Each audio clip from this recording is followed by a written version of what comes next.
really excited for her session. It's, we've just been talking to Ben about seeing yourself properly, and talking about how he builds his companies, the community within them.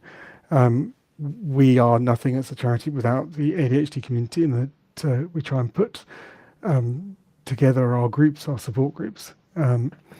With that in mind, then we've got how to select and work with an ADHD coach by the absolutely amazing Esther Barrett, and after that's Neurochicks, Catherine McGarden and Lex Harvey Bryn.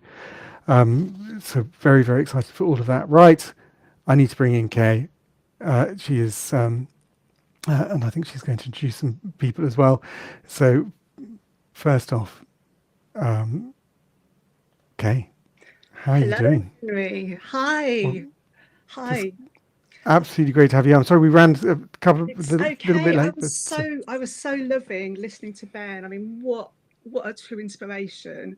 And I love seed lip drinks. I mean, they've totally changed my life in a way because like you, I always used to hate those sickly drinks, and lime and soda tended to be my go-to. But yeah, the seed lip drinks just changed the way I work. And I think I always want to be self-employed now, but if I ever go into employment, I think I'll be knocking on Ben's door because the company sounds amazing. it sounds like you can perform as you want to perform. Like you Yeah, can do it the way you want to do it, and achieve 100%. those Yeah. results. Right, I got to do the proper introduction. Okay. Um, seeing So this segment with Kay is seeing ourselves clearly, the transformative power of community with adults with ADHD.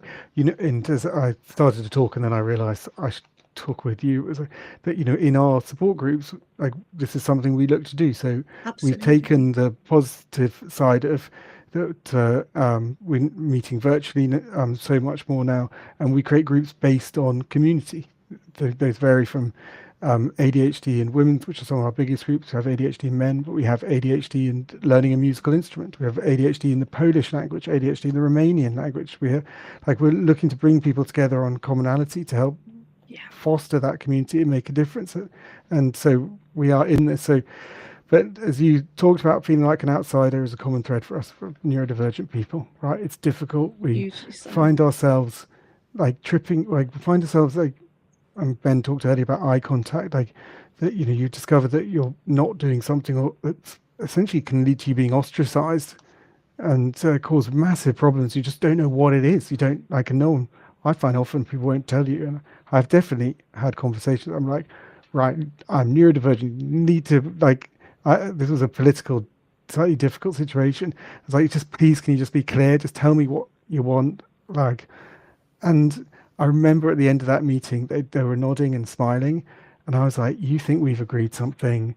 You think we've, and like, I haven't, and I don't know what it is.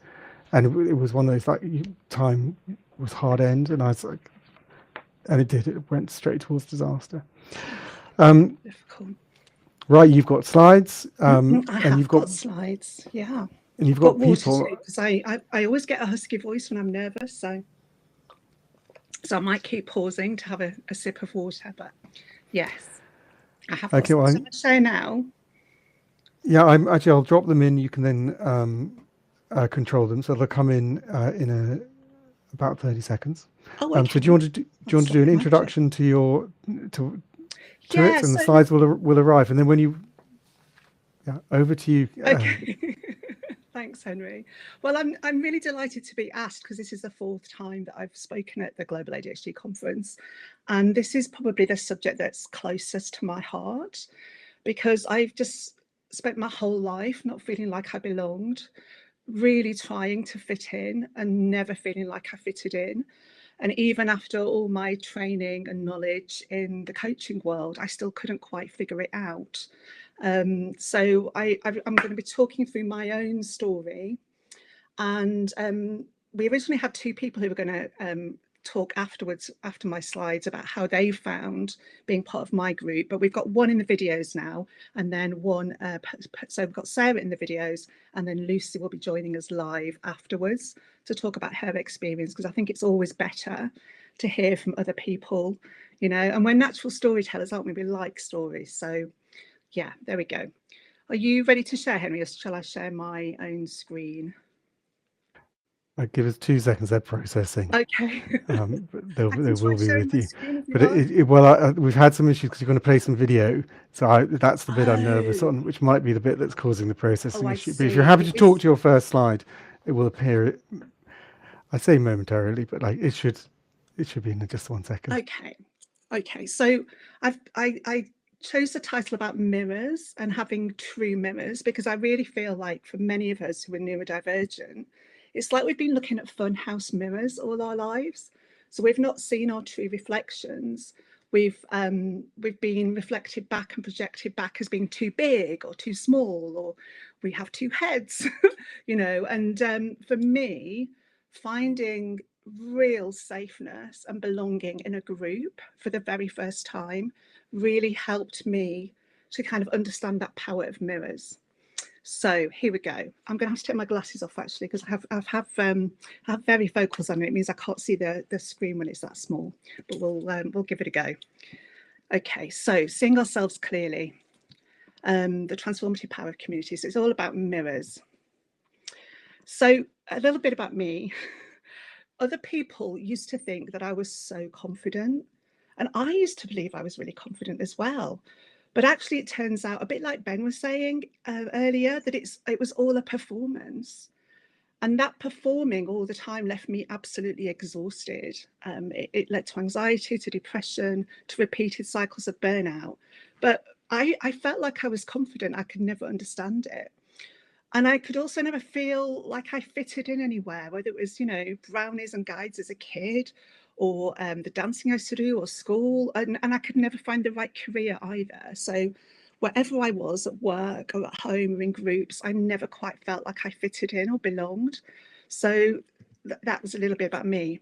And then after this whole lifetime of not fitting in my 50s, whilst I was studying on a master's during lockdown, actually, I just had a massive breakdown and burnt out really badly during the COVID lockdown as I was homeschooling my kids. And I decided I wanted to look into positive psychology and coaching, I think really to sort of understand myself better. And then I thought if I get a job out of it, then that would also be good. And that's when I realised I was neurodivergent. You know, staying up to do my essays till 4 and 5 in the morning, and you know, in my 50s, which meant that I was then completely exhausted for the rest of the week. And that opened up so many other things. So I now work, after studying all this for several years now, I work as a neurodiversity coach, and I also supervise other neurodivergent coaches.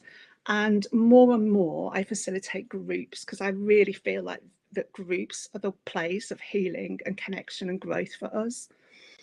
I'm also a single parent of two neurodivergent teens who've both struggled to be in school at times. So I've really had to learn to not rely on my willpower and discover this thing that I call way power, which is really sort of tuning in and connecting to your purpose, your why, as Ben was saying about as well. And, you know, sort of not having to dig deep and push on and be exhausted all the time. So these are my coaching qualifications, and there's a lot there, right? I don't expect anyone to read them, and I'm not sharing them to tell you how brilliant I am at all. I'm sharing them because even with all that knowledge, I still couldn't figure out why I didn't feel like I belonged anywhere. It was never covered on any of the courses. And like what I learned in my positive psychology masters was that we are all wired for connection. Human beings have got this deep biological need for connection. And I know that I've always carried this longing to belong as well. But I know I've also carried an equally deep fear of rejection. You know, and every time I was in a group or even with one other person, I'd be thinking, oh gosh, do people like me? Am I being too much? Am I taking over? Am I not saying enough? Am I interrupting people? Like all this stuff would go on in my head all the time, even with all that knowledge and studying and research that I'd done. And one of the things that I found really hard to capture is it's almost like it's a felt sense, really, that goes far beyond words. So it means it's difficult to articulate. And also this sense of what I used to call, and in fact I refer to it later, strained belonging. So it's like we belong, but we're almost kind of like on the edge and we can't quite let ourselves go, but it's underneath our conscious awareness. So we're not necessarily aware of it. Therefore we can't change it. So you probably can't see this, can you? I'm going to read it from my PowerPoint, because the first time I ever was part of a group and felt like I belonged was such a massive, impactful experience for me. I actually wrote a letter of gratitude to the trainer, and it was back in September 2023. So I wrote, I wanted to express my deep gratitude for the space, community and energy you created during the training. I now realise that I'd felt truly seen by everyone there, and this is what made the experience so uncomfortable for me. When I was first introduced to coaching, it took me a while to get used to being heard, and I always used to cry immediately when someone heard and validated me. But being seen was next level. This is why I found it so hard to look into the eyes of everyone else, because everyone was seeing me, and I felt almost unbearably vulnerable. Now, Lynn, who ran the training, she introduced me to this idea of a boundary rope, a psychological boundary rope. And so I had this around me in her training, and I've actually got it on the floor today because I know it's a global audience, and I knew that I'd feel quite intimidated. So it's about having a psychological boundary. And this psychological boundary rope helped me feel less raw in my being seen in my wholeness by other people. It was your ability to create a level of psychological safety that I have never experienced before, where I felt almost physically held, that enabled me to show up in a group with no masking for the very first time in my life. So you can see it was absolutely huge for me. And finally, it was almost like, having felt that, I could put it into words what that was like. And having put it into words, I also shared in my journal, I often write haikus when I'm journaling. I find that they're a really nice way of getting to the essence of something. So for me, being seen means I can stand in my truth in this vast expanse with no blurring at the edges. And also what I recognised was that when I was able to be more open and not mask, I was able to then connect to other people more. So I wrote, an opening bud, tender, tentative, allows others to open. So there was something in me that was really moved by being in this group, and it was only a weekend's training, so it was really impactful to me. So I wanted to experiment, really. Was my experience unique? Could I create a space that offered other people the safety, that acceptance as I am that I'd experienced, that validation, and that hope as well? Because I just was left with this huge sense of hope that I could continue growing and flourishing from this experience. And beyond that, more than that, I wanted to get to sort of the beyond words stuff. Like, could I recreate that magic of truly belonging and the deep healing that can come from being seen in a group? So I ran an experimental beta program. This was earlier this year. It took me quite a while to kind of work my way up to it. And I invited 18 of my coaching clients, or ex-coaching clients, 10 of whom signed up. So you'll hear from Sarah, and then you'll hear from Lucy live after this presentation. And it was only a 4-week group program. It was literally, I just wanted to test it for 4 weeks to see what would happen, you know, if I went in with that intention. And as part of that, we actually co-created a sailboat, which acted as a visual anchor for all of us, to navigate the seas of life when you're late diagnosed, because as we know, the seas can be really rough and tumultuous when you're late diagnosed. And I called it Find Your Way Power, because for me, finding my way power as opposed to willpower had been really helpful in me steadying my ship. And it turns out, no, it wasn't just me who experienced this. So I just want to introduce Sarah, and Sarah will share a little bit about how she found the first programme. Now, can I get this to play? That is the question. Henry, or is anyone there to see if we can get this to play? Because it'd be really good to hear from Sarah directly. She's got a lot of really good stuff to share. Hello. Hello. Let's see what we can do. I'm not sure we can. Oh no. Could I have a go? Yes, absolutely. On my laptop. See if that works. It would be really good to hear from Sarah. It would be really good to hear from Sarah. She's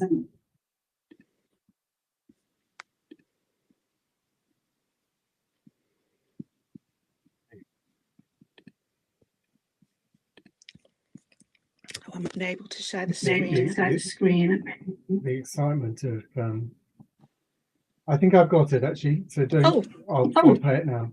Okay. So give me 2 seconds. Fantastic. Thanks. We'll have to talk amongst ourselves very quickly. Get rid of that.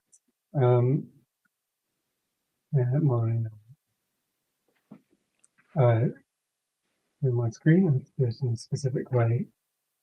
It's not. It's not. I keep forgetting about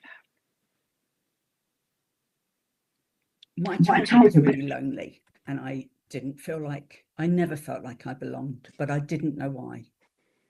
It's not having ADHD. It's not like having any other difference or disability, because, if everyone else can run and you can't, and it's because you've only got one leg, you can see that. But when you can't do the things that all the other kids can do, and you can't see why, you don't know you're any different from them. You assume your mind is the same, but something just doesn't click. And I just never did click, with only a little handful of people. And I never knew why those people I did click. I just knew that there were some people that I could relax with, even as a child, if I'm talking about 10, 11, 12, and be myself, completely be myself. There were only a handful of people.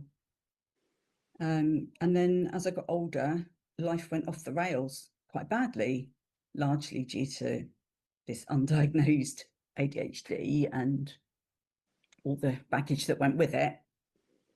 And I tried to feel that I belonged. I was desperate. I was so, so desperate. I felt like the odd one out in my family, in my own nuclear family as well, which didn't help. So it really felt that I was the one at fault here. That it was my fault that I wasn't fitting in anywhere, because if you don't even fit in with your nuclear family, where do you belong?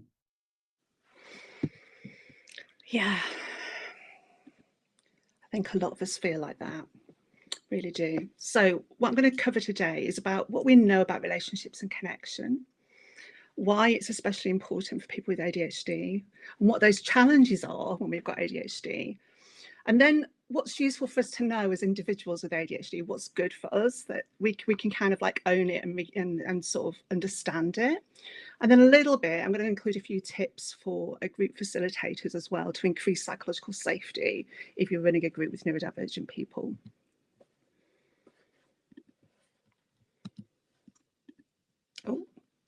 So why relationships matter?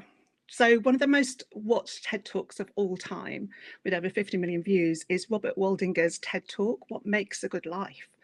And he's the director of the Harvard study on adult development, which is the biggest, longest study of adults ever. It's been going for over 75 years now. And his key finding was that good relationships keep us happier and healthier, period. End of, nothing else. And he actually has 3 key findings. I can't get my slides to move now. There we go. So the first one is that social connections are better for our health and well-being, and loneliness kills. It's that simple. Loneliness kills. So we need social connections for our health and our well-being. The second one is that it's about quality. It's the quality of those connections. So having higher quality and closer connections is more important than having lots of connections, which of course very often we do these days in days of social media, right? So it's the high quality and deep close connections that are important. And the third one was that good relationships are as crucial for our brains as they are for our bodies. And this is true for everybody, whether you're neurodivergent or not. But for neurodivergent people, it's probably even more important. Oh, my slides keep getting stuck, Henry. There we go.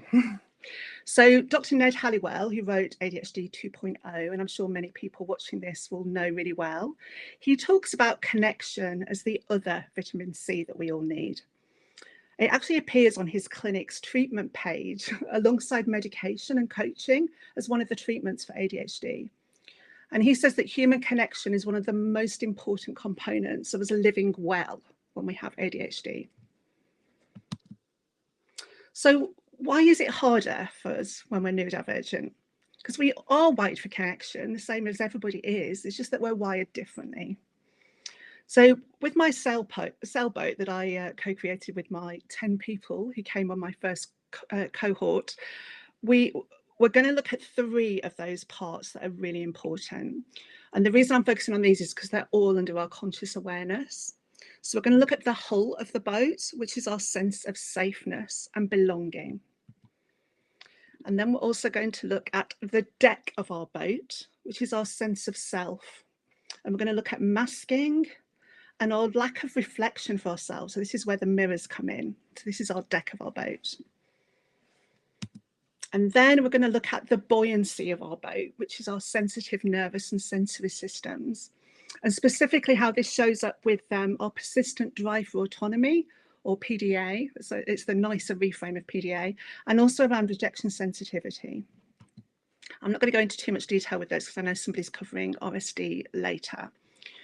So one of the things I wanted to talk about was the difference between safety and safeness, because very often groups focus on safety but don't necessarily consider what safeness is. And the easiest way I can explain the difference is to sort of imagine an earthquake and thinking of a young child getting rescued. So when the rescue worker has pulled that child out of the rubble, he's safe. So that child is feeling safety. But it's only when he's handed to his mother that he starts to cry, and the kind of the full extent of his experience will hit him. And that is safeness. So it's really quite different. And this shows up in groups.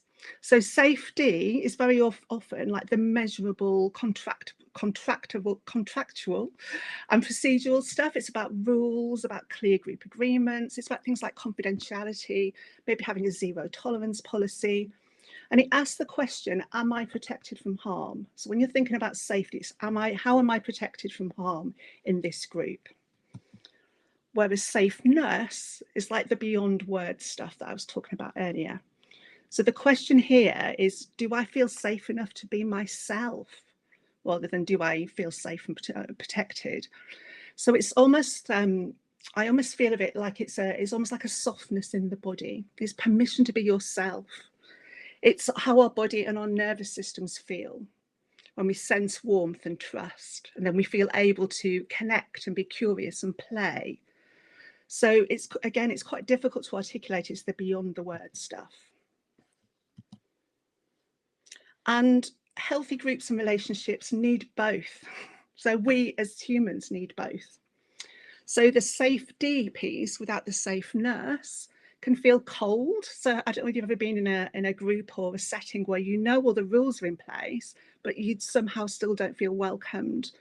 And safeness without safety can feel warm, but it might feel a bit unstable. So one way to think about it is that safety is the scaffolding and safeness is the settling. And our bodies and nervous systems really know the difference between both of these as well. So I wanted to show you that from the very first session, group facilitators can sort of bring this in right from the very beginning. So this is a copy of the slide, one of the slides I had in our first session. So you can see it was called Grounding and Gathering, and it was about, we had a settling practice where I got people to titrate being connected with themselves and also being connected with the group. Because very often after a meditation, the teacher will say, open your eyes now, and you're suddenly in the group, and it's kind of like I've lost that connection with myself. So there was a real titration process. And then we had, I went through what our 4 founding principles were, my suggested principles, and then we had discussions in pairs about what we wanted to create together and then fed back to the group. So that was like one of the main sections of our first group programme. I'm going to share the 4 principles now. So the first one I'm sorry, this is very sticky, these slides, so it's taking longer than it would normally. So the first one is around radical acceptance. So this was one of our founding principles when I ran the group. And I said that it was on many levels. I wanted people to radically accept themselves and whatever emotions emerged in the moment. And also to accept all voices in the group, even if people didn't necessarily agree with them. And also to radically accept whatever emerged in the moment. So both me as a facilitator and the group, sometimes things would kind of want our attention, want attending to, and to radically accept that in the group as well. And I also talked about the second principle was about many mirrors. So this idea of having mirrors reflecting ourselves, because we've been used to funhouse mirrors, which I'll come on to. And this required honesty from us as well, and courage as well. And then the third one was about us as a group being all one. So a group is a concept in itself. It's greater than the sum of all of us put together. And the aim of the group is to accelerate and amplify our learning for all of us. And that when one of us has a realization and a learning moment, we all share it. The whole group learns. So that's the power of groups, really. And then another contribution we wanted to make was about the sort of the legacy of the group going out into the wider world and really sort of thinking about the ripples that would happen afterwards. So these were the 4 founding principles, and I'm going to let Sarah talk again about how she found those principles. So apologies, Henry. And then I got a diagnosis, and then I found a group where I did belong, and I felt it right from the start, just sharing with other women the experience of being late diagnosed and the grief of it, and knowing that it wasn't me being an idiot all that time. And other people shared that and mirrored it, showed me that they felt the same. And that was amazing. And well, I can say it's you, can't I, Kay, at the group facilitator, you're the group facilitator, and right at the very start, you laid out principles for the group. And the most important one for me was hearing the words radical acceptance. I had never felt that I had that from anyone before. Radical acceptance, be exactly who you need to be. And to be able to do that in a community of other people also sharing that experience probably for the first time was really magical. Oh, it still gives me goosebumps every time I listen to Sarah say that. Because this is real. People have carried this stuff for years and decades, you know, and then suddenly to feel seen for the first time is huge. And I just want to make the point that safeness doesn't need to be complicated, okay? It does need to be named and acknowledged. And there needs to be a discussion about how you're going to co-create that in a group. And also there's a place as well for the group facilitator to role model that out. I think that's also a really important part. So moving on to the next slide, if it wants to move. There we go. So we're onto our deck now. So this is the second point. So our deck of the boat is our sense of self. And I really want to explore masking because it comes up so much in groups. We're so used to performing. So what I thought was confidence at the start, if you remember my story, it wasn't that at all. I was performing to the point that I did not know that I was performing. So very often masking is kind of suppressing our autistic or ADHD traits to appear more neurotypical, so that would be accepted. It's learned over decades and decades. It starts from a really, really, really young age. And it might start off as conscious masking, but over time it becomes unconscious. And really crucially, it becomes a deeply embedded part of us and a part of our survival strategy. It's how we keep ourselves safe in the world, by masking, by not being ourselves. And that's so sad. Like just saying that out loud is kind of just acknowledging how desperately sad that is. And yet it's true. So masking protects us and keeps us safe. And that's why we've used it in the past. And it also comes at a cost. So we can become really disconnected from our authentic self so that we don't know who we are. You know, Ben was talking earlier about how he finds socializing really exhausting. And this is one of the reasons why it can lead to deep exhaustion when we're constantly masking all the time. You know, the research shows us that masking is connected to increased rates of anxiety and depression. And another problem with it is, although we're longing for deep connection, what happens when we're masking is we make only superficial connections, because people tend to connect to the mask of us rather than the real us, and then that causes difficulties for us again. And in terms of the impact on groups, what happens is when we're masking is that belonging to a group becomes conditional. And we have this kind of belief that we'll only fit in if we hide our true self. And that's where the exhaustion, the burnout, the shutdown comes in. And that's why many of us actually withdraw from groups, because we just find that they're too exhausting. And masking goes so deep that we don't necessarily know the extent of it. So I'm going to bring up Sarah again, because she talks about how she'd never even heard her own voice before. Yeah, and do you know, I've only just realised, really, it's all these layers when you start to unpick it, that when I'm in the group, the WAPAT group, I don't ever spend any time thinking or feeling like my voice, literally, it used to sound like other people's voices. My accent would change. The timbre of my voice would change. And I never really knew what I sounded like, for sure. And now I know, because that's the voice you all hear in the group. It's just so desperately sad, isn't it? Somebody can live a successful life and not know actually what their true voice sounds like. I just want to make a point that obviously this stuff goes back decades and decades, especially if you're late diagnosed.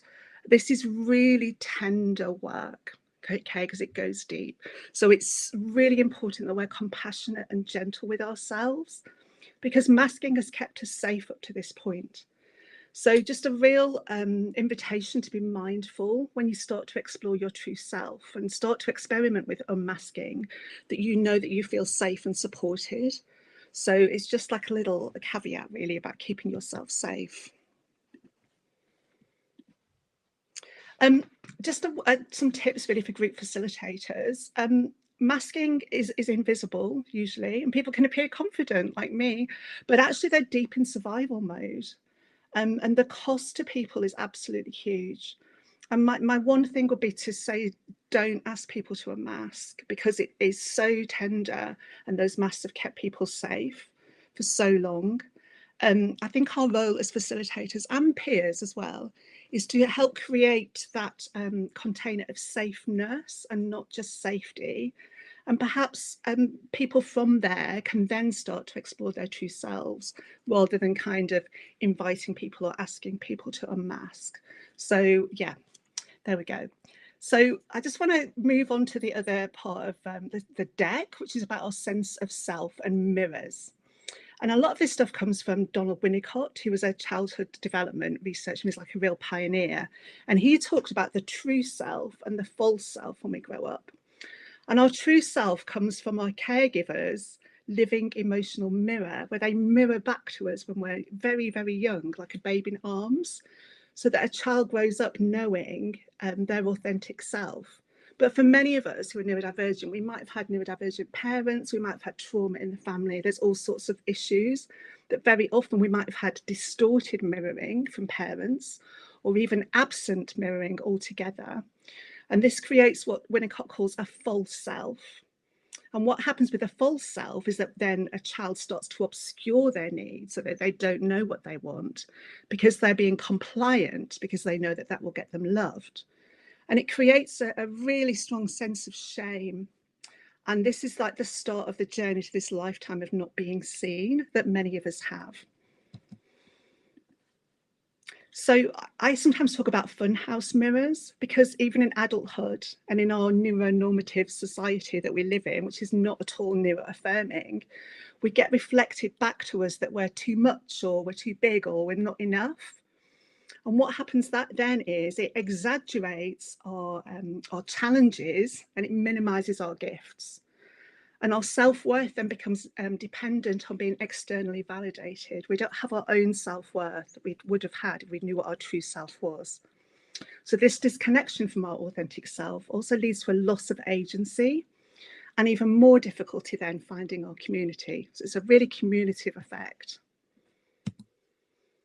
So in a group with true mirrors, so we've got a neuroaffirming group that's got safeness and safety, and this group can then provide true mirroring, and that creates a really powerful container for people to discover and start to express their authentic selves, which is huge. And a group provides a multiplicity of mirrors. So there's Irvin Yalom is a group psychotherapist, and he's written lots of books on group psychotherapy.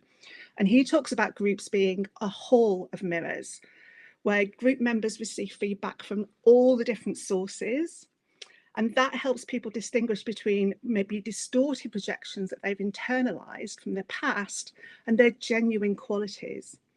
And this group gives us much more understanding of ourselves than a single relationship can ever provide, because it's multiple. So it kind of amplifies and resonates as more and more people are in the group. And then there's also the role of mirror neurons, which is really interesting. So this role of neurological mirroring.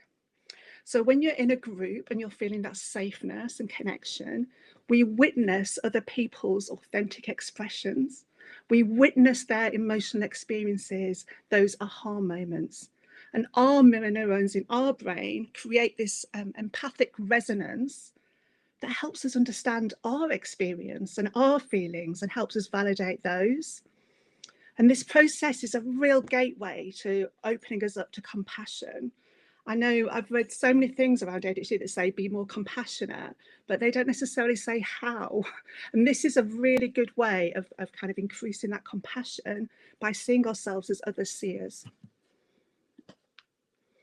And true mirrors can also correct what was missing in childhood. So if you've had a really, a traumatic childhood and your family of origin didn't provide that in the beginning, groups can provide a real opportunity to have that healthy mirroring that was missed in our childhood. And we can be seen and accepted and valued for who we really are. And they also create safety for authentic expression. So this is around neuroaffirming environments, okay? So neuroaffirming environments can normalize the different ways that we might have around, Henry, you were saying before about eye contact and things like that. So we might have different ways of processing, different ways of communicating, different ways of relating to other people. And it normalizes that's okay. We're neurodivergent, we have different ways of doing all of those things. And it helps prevent the re-traumatization that happens when sometimes people have to mask repeatedly and repeatedly. And they also, and this has been really key with the first group that I run, it enables us to challenge our internalized ableism. Because what happens is group members start to question all those negative messages that they've internalized about their neurodivergence. And they start to see their traits as differences rather than deficits. And it really is truly magic when you start to see it in a group, when we start to receive other people's acceptance and, what Carl Rogers called unconditional positive regard. It is pure magic. It's like, I can't describe it any other way, really. It's pure magic. So I just want to share Kelsey, who really wanted to be here today, but she has lots of chronic health issues and she's not well enough to be here. But what she shared was that she normally struggled so much being in a group and to be online as well for that amount of time. But because of the mirroring, because of that safeness, her chronic conditions didn't impact at all. She was able to be present. And as she said, my heart feels full with love and compassion and care that I've received. And that is huge for me. Getting a bit emotional reading that as well. And I just want to very quickly go through these because I know somebody is covering RSD later, the rejection sensitivity, but also this idea of the persistent drive for autonomy, or it's called pathological demand avoidance in the medical literature. But it's about our nervous systems and our sensory systems, again, totally under our conscious awareness usually. And they both often lead to an increased risk of withdrawal or avoidance of groups when the demands feel overwhelming. So rejection sensitivity, we all feel it very differently, but what can happen is that the situation can feel overwhelming to us, even if it seems small to other people. And it's very often accompanied by shame. So what you see from the outside very often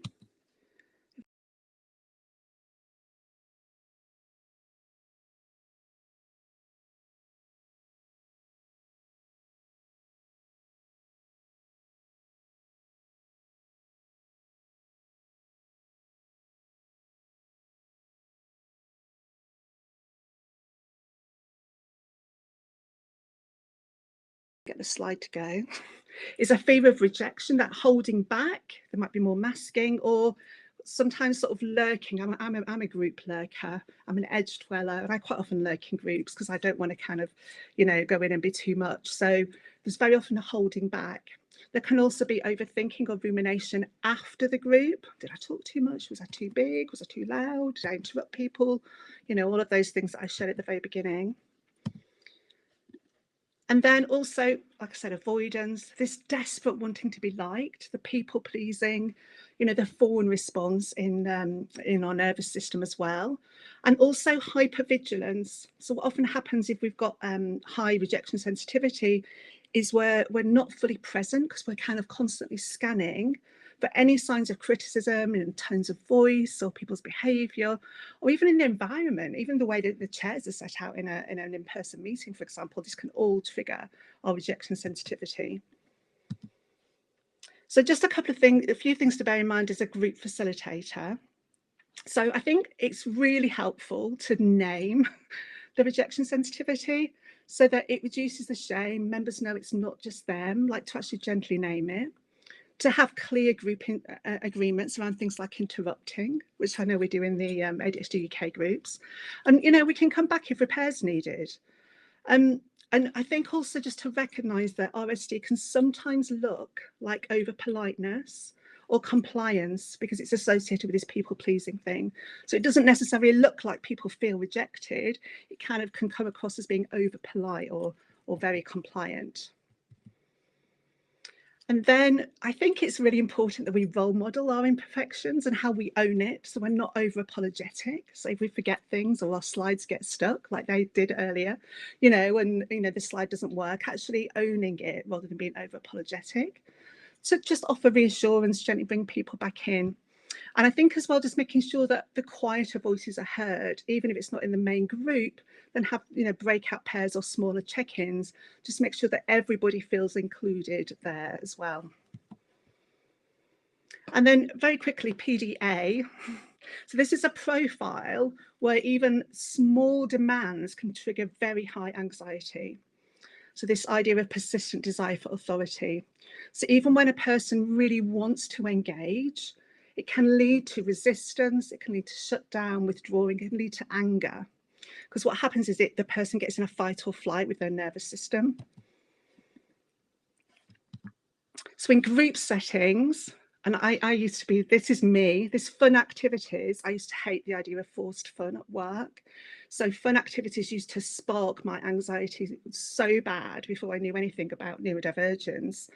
So just being mindful of that some things can feel overwhelming to other people. There's often a fear of being controlled and then masking to cope so that we hide our distress with this, which then leads to burnout as well. And then this idea of strained belonging, which I mentioned before, that we want connection really badly, but we often struggle with the pressure that comes with it, this pressure of being in a group. So we want it and we don't want it. Like a lot of things with ADHD. So what you might see from the outside as a facilitator or as a peer might appear as rudeness or lack of interest or not caring or laziness, which again all sound very similar to traits with ADHD, don't they? But it's almost like doubled. And then this judgment from others can cause even further disconnection. And it reinforces that outsider feeling that we already had to start with. So for group facilitators, I think it's really important that we use an invitational tone, and we have very low demand structures. So whenever I'm sharing something in a group, it's always, I use words like perhaps, maybe, you might want to, would you like to, rather than saying this is what we're going to do. Doing self-paced sharing, so not expecting everybody to share, but doing it in a self-paced kind of way. And giving people options, emphasizing choice, so people don't have fixed instructions. And really a gentle facilitation is really helpful with this. And then also a flexibility in how people are able to participate. So doing nothing or stepping back, observing, and then with the option to rejoin later is always really helpful if people have got this. And I think as well, respecting when people don't want to join in, not shaming people, not pushing people, but just respecting people's choices there. And I think really celebrating the different ways that people might show up. So belonging to a group doesn't mean that you're going to take part in absolutely every activity. You know, it's all down to the individual. So considering all these things takes time, and it's so worth it. As you've heard from Sarah and you'll hear from Lucy, just this courage to show up authentically then means that connection can turn into a resource and not a drain for our energy and resources. Oh, sorry, it keeps getting stuck. So key takeaways I want people to think about are things like safety and safeness, the fact that supportive groups can be true mirrors, so that people can see their genuine strengths and their gifts, not their perceived flaws and deficits that they've had their entire life. That authentic connection is a biological human need. We all have it. And when we're mirrored compassionately, we can move from masking in our own time to expressing our authentic selves. We don't heal or grow in isolation. We heal and grow in connection with other people. That's what humans are wired to do. And I just want people to leave with hope. So yes, yes, whatever age you are, we can find the clarity, acceptance, and agency that years of masking may have hidden. You really can. I'm seeing it time and time and time again. So I really want to emphasize that even with the most difficult of lives, we can still find this clarity, acceptance, and agency. I want to leave with a couple of haikus from two women that were part of the initial programme. I said that I often use haikus when I journal, and I invited the women in the group to write haikus in our last week. And we've got Jo there. The drowning woman finds herself supported by her very own sea change. And Sarah, who said, meeting other women who have hidden their light in such a safe place is bliss, which is just amazing. Makes it all worthwhile, right? All this extra thinking that we might need to have to do. And I'm going to leave with Lucy. Oh, no, I'm not. I'm going to be running the programme again. We're running another cohort at the moment. This is week 4 of 10 weeks, and we'll be running another group programme in January. If you can't wait till then, I'm going to be doing a mini sort of winter way power community. And if you head to Positively ADHD /winter, you can download a free Winter Way Power companion and also then receive emails about the Winter Way Power community. So that's the selling bit done. Never very comfortable with that. But yes, but if you want to be involved, if this has really resonated with you and you want to be involved in a group where that is really prioritised, that safeness and authenticity and belonging, then that might be a good fit for you. And I can't get the slides checked. Oh, I was going to finish with Lucy on the last slide, but maybe she wasn't on the ones that you received, Henry. But fortunately, we have Lucy in person. We have the privilege and joy of having Lucy in person. So I don't know whether Lucy can join us. There you are, Lucy. Hello. Hello. Okay. Hi, Henry. Hi, out there. Hello. I just wondered, did you want to share a few words about how you found the group process? Yeah, absolutely. So I was part of the beta group, and I'm now part of the subsequent group. And my experience of it has been completely life-changing. That's not an exaggeration. I might cry just as I say it, as I often do now in our group, having a long history of not crying. Yeah, I was only diagnosed 3 weeks ago, maybe 4 weeks ago, but a few years ago I had the last of a lifetime of major breakdowns or burnouts. I now understand it was a burnout when my child was quite small. And in the 4 years since that time, I discovered belatedly about neurodivergence and thought maybe this, in fact, I recognised immediately that it fitted my picture. So I've had about 3 years of exploring it. I've had about 3 weeks of knowing for sure, even though my instinct. And luckily, I found you in the last year, first as an individual coach and then this group. And I can remember entering the very first session of your beta group, and I couldn't sit still. I was fidgeting around. I kept moving room. I kept standing up and sitting down. I was looking at myself on the screen, feeling like a complete loon. And I then, when the opportunity presented itself, said, "I'm really sorry. I'm so wriggly. Look, I'm doing it now." Immediately said, "That's not just accepted here or tolerated here. That is absolutely welcome." And so from the very first moment, I'll get choked again. I felt seen in a way that I had previously, even just that wriggly me has always felt unacceptable. And I suddenly was not just accepted, but seen and welcomed. And the whole thing proceeded from there. And it was a very quick experience to feel belonging, which struck me as remarkable.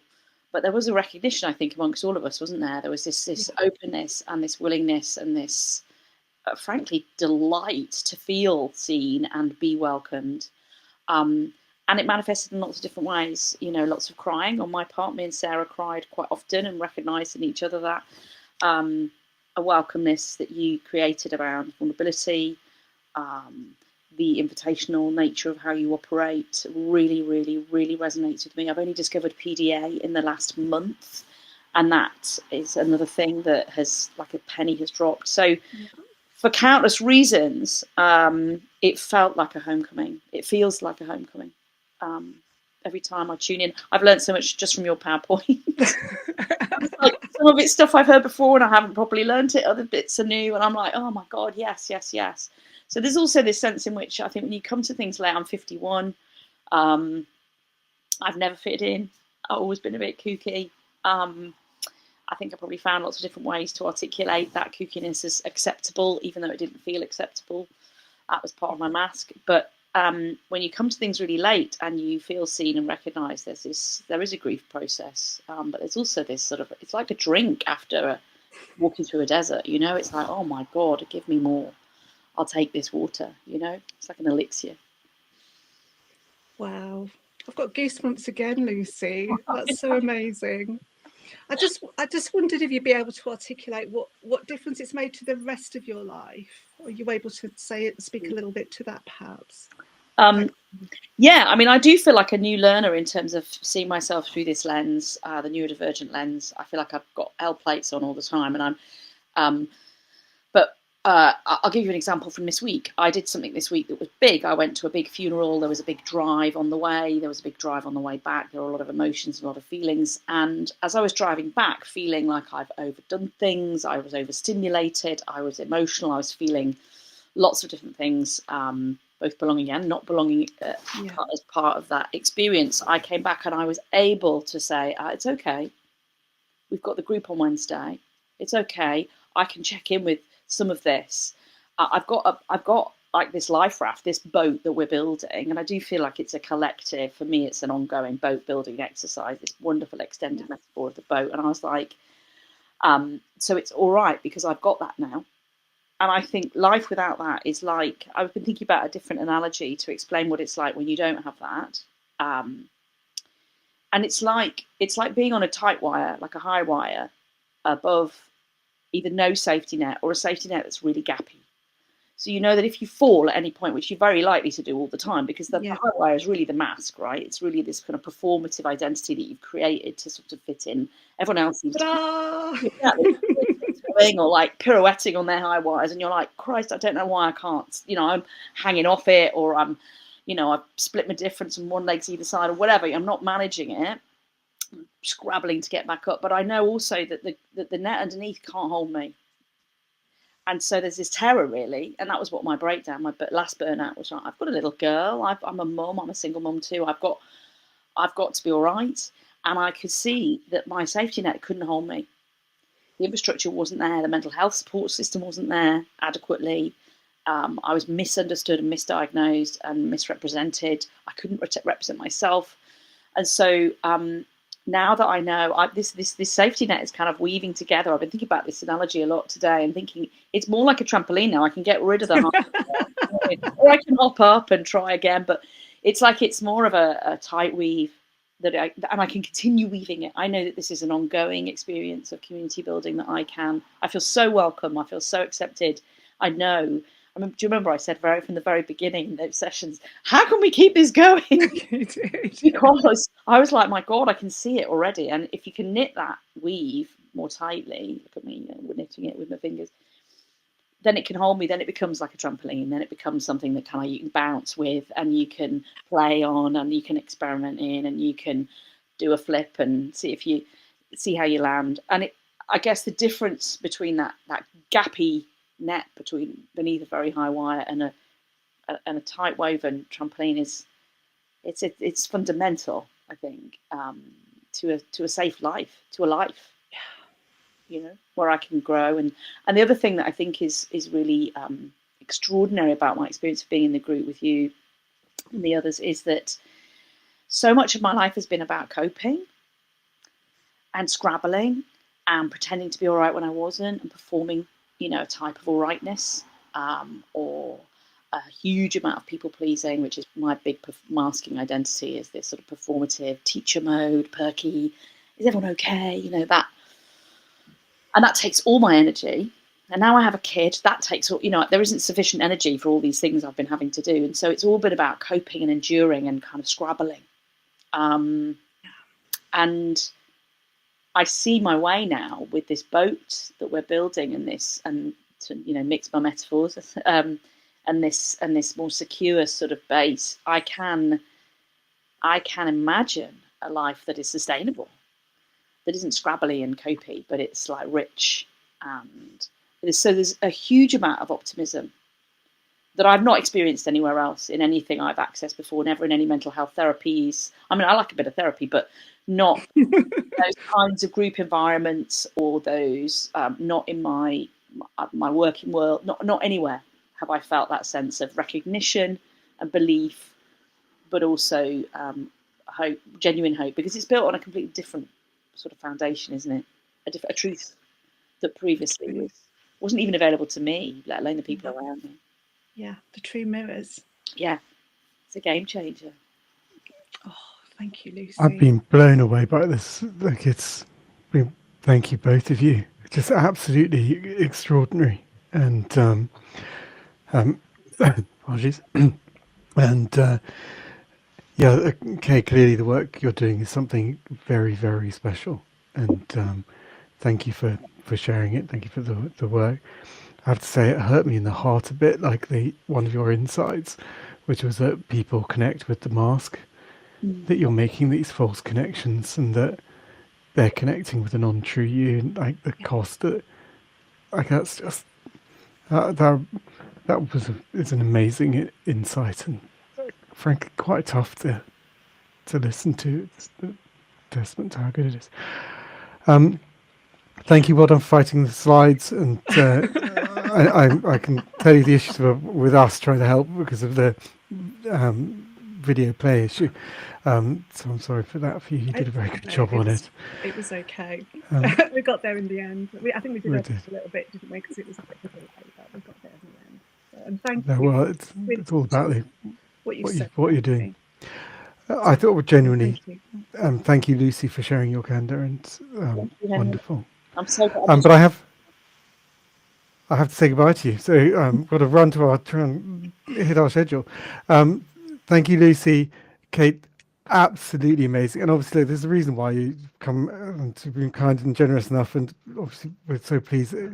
I think it potentially is just you and I who've been in all four. Yeah, thank you. So it's Actually, maybe in Darren Bull from ADHD New Zealand. Ah, Because he's, thanks. but Well, I'll see you next year then, Henry. I would look forward to that. Absolutely. I would not want to break this streak, especially what you bring is just amazing. Thank you. Thank you so much. Thank You're you. extraordinary. Thank you. Bye, Kay. Right, onward and upwards. It's really, really exciting.